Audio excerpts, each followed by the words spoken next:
Thank you very much, Mr. Speaker. And with permission, I'd like to make a statement on coronavirus and about our plans to put us in the strongest possible position for this winter. Like many other countries around the world, we're continuing to see a concerning rise in cases, with 3,991 new cases recorded yesterday. And this week, the number of patients in mechanical ventilator beds has risen above 100 for the first time since July. The battle against coronavirus is not over.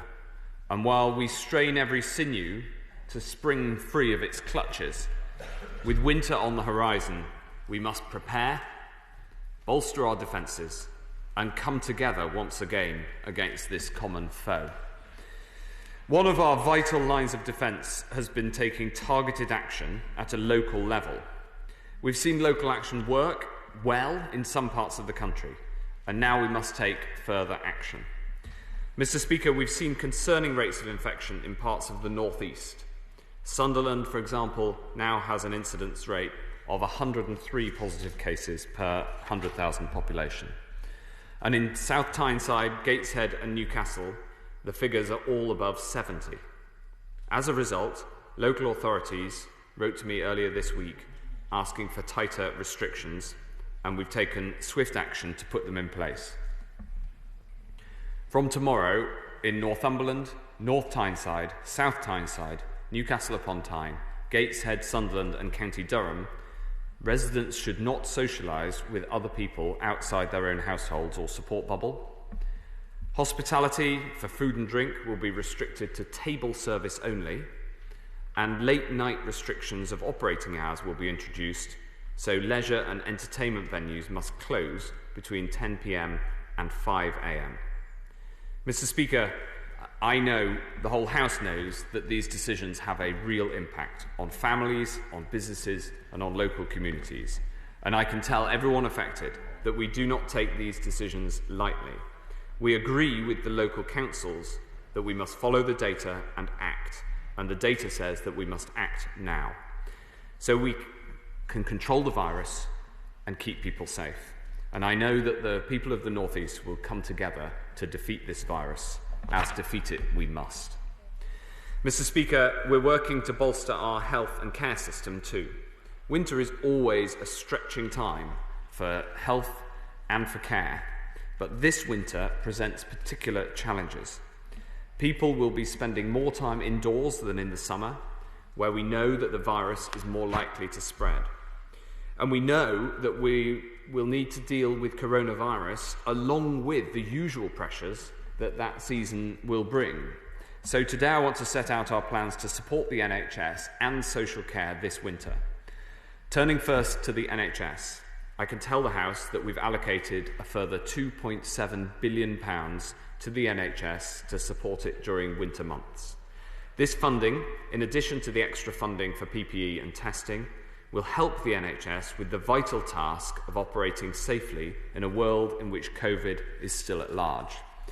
And the task, which is critical, of working through the backlog of elective work that was inevitably caused by the first peak. Mr. Speaker, our emergency departments are on the front line of the fight for life in the NHS. Today I'm delighted to announce a series of measures to support our urgent and emergency care system this winter and beyond.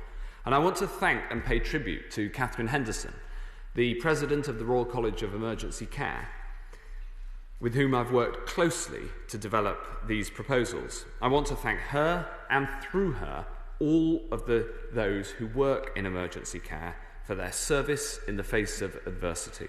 I saw this again this morning at St Thomas's Hospital A&E, and I know that all of us support the work of those who work in our emergency care facilities right across the country. And I very much hope that yours, Mr. Speaker, will be opening soon in Chorley. Mr. Speaker, we will make our emergency departments bigger. Many are simply too small.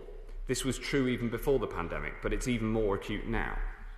So we're investing to expand capacity in urgent and emergency care so hospitals have the space to continue treating patients safely in the coming months. In August, we confirmed £300 million for emergency upgrades across 117 trusts, and I can today go further and announce £150 million to expand 25 more emergency departments, including some of the most constrained in the country, like Worcester and the Royal Shrewsbury. This extra funding will put us in the strongest possible position for this winter and boost the crucial work to accelerate non-COVID care. Mr. Speaker, it's not just about the space, but about the service. So we're working to get patients the right care in the right place by expanding the role of NHS 111. During the peak of this pandemic, we saw millions of people using NHS 111 on the phone or online to get the best possible advice on coronavirus, helping them to stay safe and, where possible, stay out of hospital, where they could have unknowingly spread the virus.